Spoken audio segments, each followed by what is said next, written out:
Wow, stories.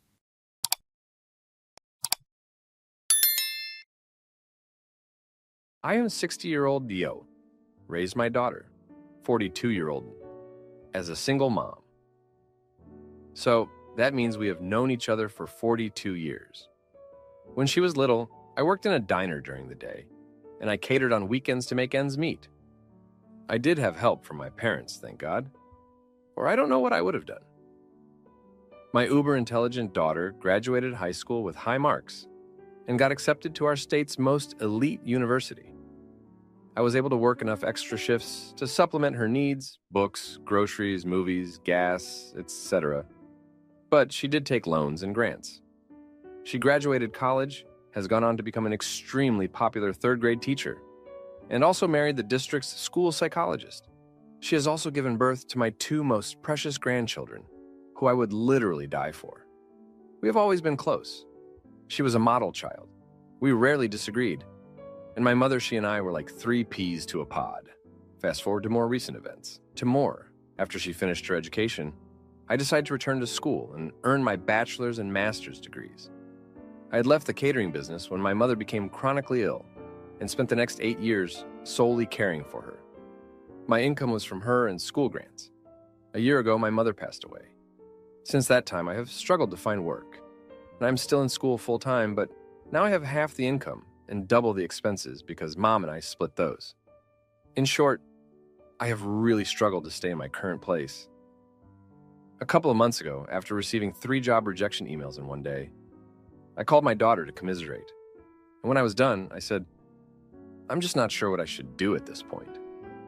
To which she said, "I don't know, but there is no place for you with me, so you need to figure it out." I was instantly shocked because I'm not sure that I meant for her to take me in. But okay, let's explore what you mean by that. Because surely push comes to shove. She wouldn't let me be homeless. But, she reiterated, "You cannot come to my home regardless of your circumstances, Mom. You need to figure it out." I hung up the phone on her because I felt like my heart was being ripped out of my chest. I don't think that I was contemplating moving in with her, but the fact that she didn't care that I would live on the street was suffocating me. I would never let a relative live on the street, not alone my mother. After calming down, I called her and said, "I think we need to talk this out because my feelings are so hurt that I'm afraid it is going to really hurt our relationship."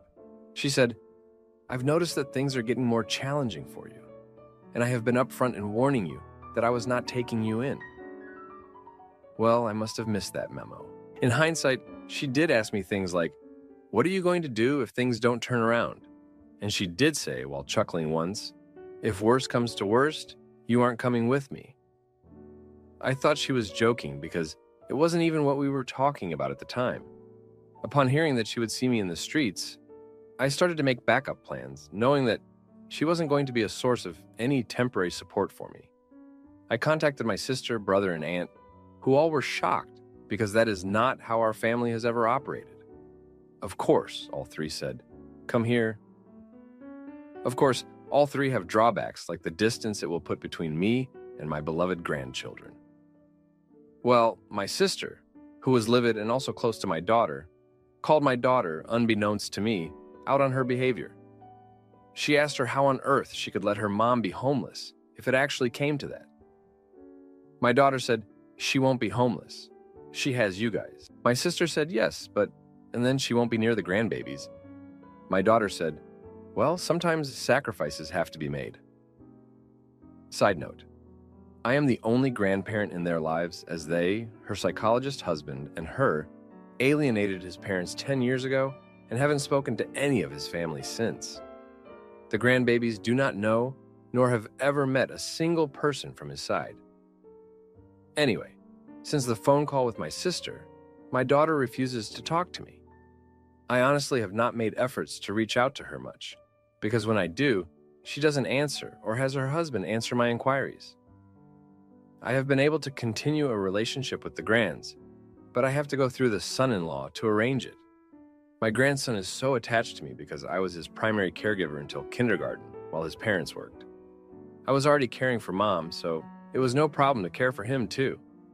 They did start giving me $300 0 a month starting the second or third year of watching him, which I appreciated. The point being, it will destroy him as much as me if I have to move to another state. So I have managed to stay in this apartment that I can't afford with school money, maxing out credit cards, refinancing my car, some gig work, and selling items on eBay. I am frantically putting out resumes, etc., to try and stay close to the grandbabies. Yesterday was Mother's Day.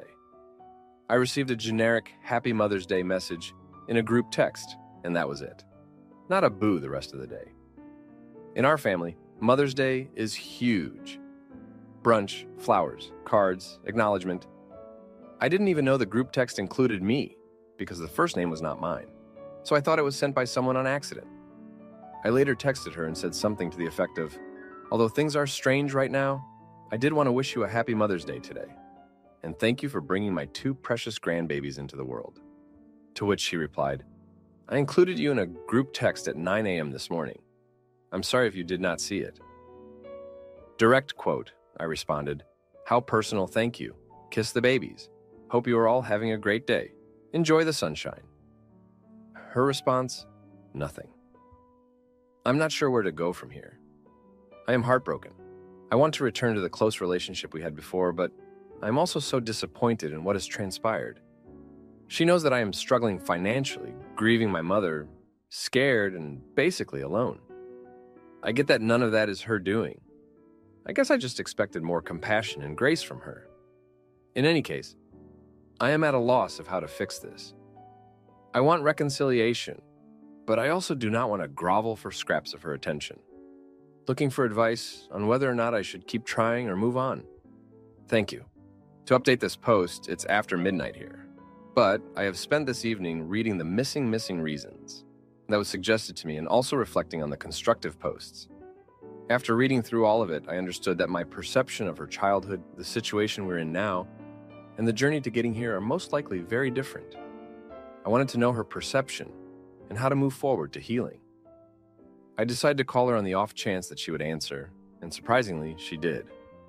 I began by apologizing to her for overwhelming her with my issues, and that I understood her need to have boundaries, and that I would work on extricating myself from her orbit.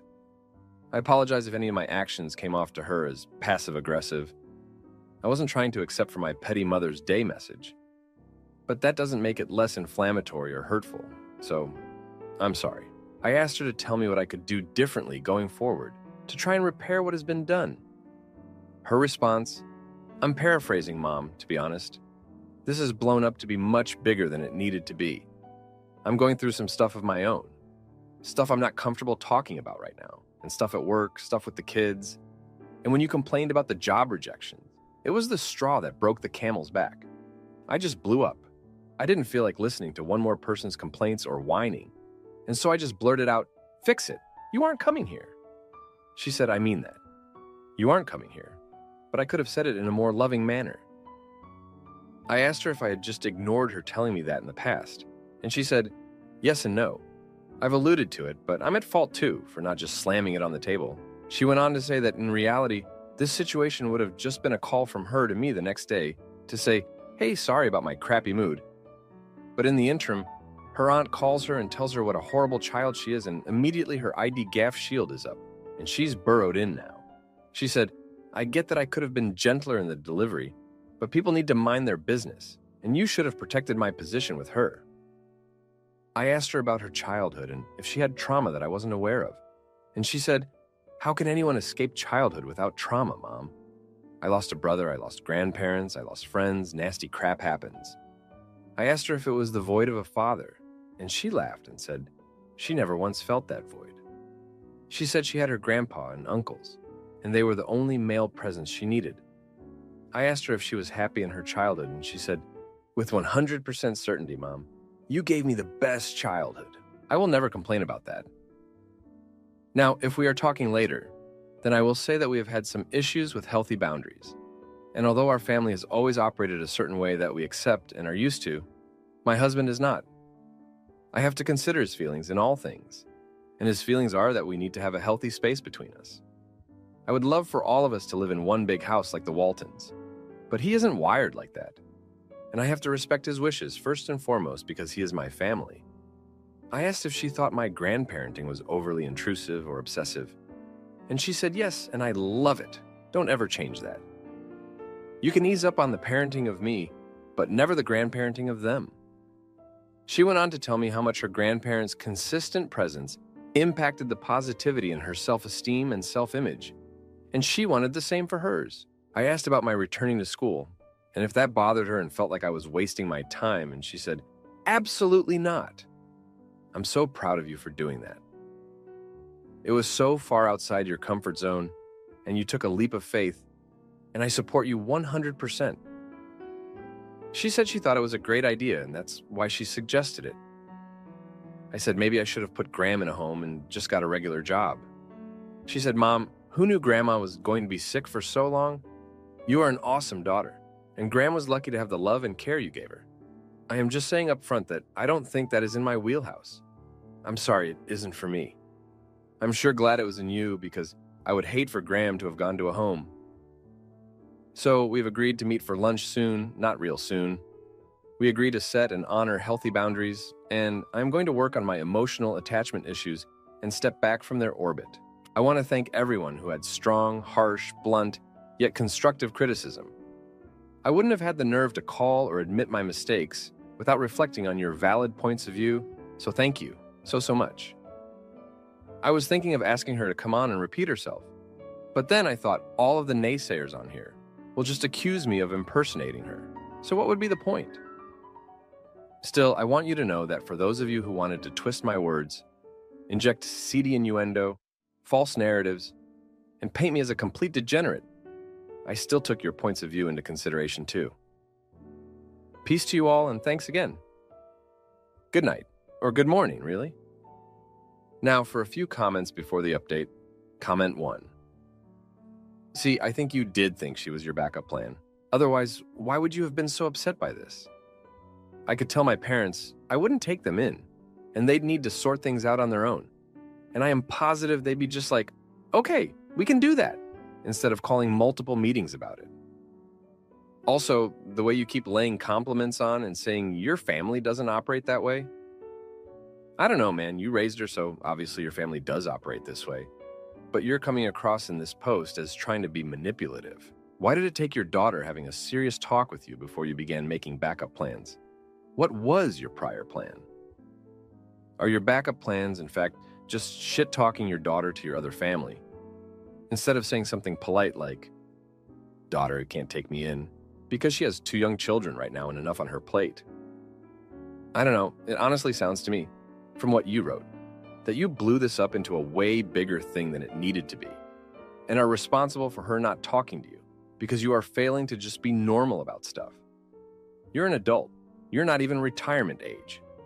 You can find a job and an apartment and a roommate if necessary. If you need to lean on someone emotionally about it, that person should not be your daughter. I understand that in single-parent relationships, the roles of emotional support get blurred, but you've got to start setting them straight and going for emotional support to people who aren't your daughter, while at the same time, not trash-talking her to people, know her. Jesus flipping Christ. Why are you staying in the apartment you can't afford? Find a roommate or find a new tenant and get out of the lease and find one you can afford.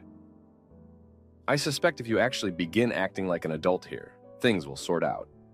Comment 2. The point being, it will destroy him as much as me if I have to move to another state. I'm going to be brutally honest with you here. It won't destroy your grandson if you move. He's a kid and will adapt to a yearly visit. You are using that as an excuse to martyr yourself, and it won't end well for you. Go, move in with your sister, and take care of your own life. I get that you raised your daughter to have an indebtedness to family and made many sacrifices for her.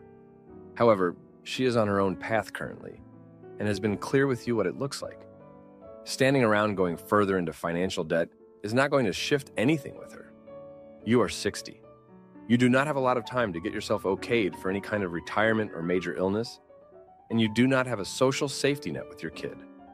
Crying about it won't change it. Believe her and adjust your plans accordingly. Maybe she's behaving badly towards you. Maybe you emotionally leaned on her too much when she was growing up. Parentification. and she's decided cutting ties is best for her. Probably stuff you aren't telling us because you don't even realize it. Hey, maybe you are correct with your innuendo, and her husband is a Machiavellian mastermind, destroying your relationship with her. The reasons why she's making her choices don't matter. You only have control over how you proceed. Don't burn your own life down to test out if she'd really turn her back on you, because she has already decided to. Get your financial house in order. Now for the update. Thanks for sticking with me through this saga. So, a lot has happened since the last post. Remember how I was struggling to find work and stay near my grandkids? Well, things took a turn for the worse. I got an eviction notice. Yeah, the landlord had enough of my late payments. I was scrambling, trying to figure out what to do next, when my daughter called. Out of the blue, right? She said she wanted to talk. I thought maybe she had a change of heart, but no. She called to tell me she was getting a divorce. Her husband had been having an affair with a colleague, and she found out. My heart sank for her, but I can't lie, a part of me was angry. Here she was dealing with her own mess, and I was about to be homeless. I didn't tell her about the eviction right away. I was too proud, and I didn't want to add to her stress. But my sister, she's got a big mouth. She told my daughter everything. Next thing I know, my daughter's at my door, crying, saying she's sorry for everything. She offered to let me stay with her temporarily. I was relieved, but also felt like I was her last resort. We were living together, trying to navigate this new dynamic, when my daughter lost her job. The school district was downsizing. Since she was going through a divorce, they thought she might be too distracted. It was a low blow. Now, both of us were jobless under the same roof, and the tension was thick. I started to see my daughter in a new light. She was struggling, trying to keep it together for her kids. I realized how much I resented her for not being there for me when I needed her. But now I saw her pain. It was a humbling experience. Then, one day I got a call from a local community college. They needed an interim teacher for a few courses. And my name came up. I couldn't believe it. I took the job, and with my first paycheck, I helped pay some bills at my daughter's place. It felt good to contribute, to feel useful again. But life has a funny way of kicking you when you're down. My daughter's ex-husband decided he wanted full custody of the kids, claiming we were both unfit to care for them. It was a nightmare. We had to pool our resources, hire a lawyer, and fight for those kids. It was during this time that I saw my daughter's true strength. She fought like a lioness. The court battle was brutal, but in the end, we won. The judge saw through the ex-husband's lies. My daughter kept custody, and I was granted the right to stay with them as a supportive family member. It was a bittersweet victory. We were emotionally drained, but we had each other, and we had the kids. Now, we're slowly rebuilding our lives. My daughter's looking for a new job, and I'm still teaching. We've learned to lean on each other, to forgive. It's not perfect, but it's a start. I've realized that family isn't just about being there when things are good. It's about sticking together when they're not. I'm not sure what the future holds, but for now, we're taking it one day at a time.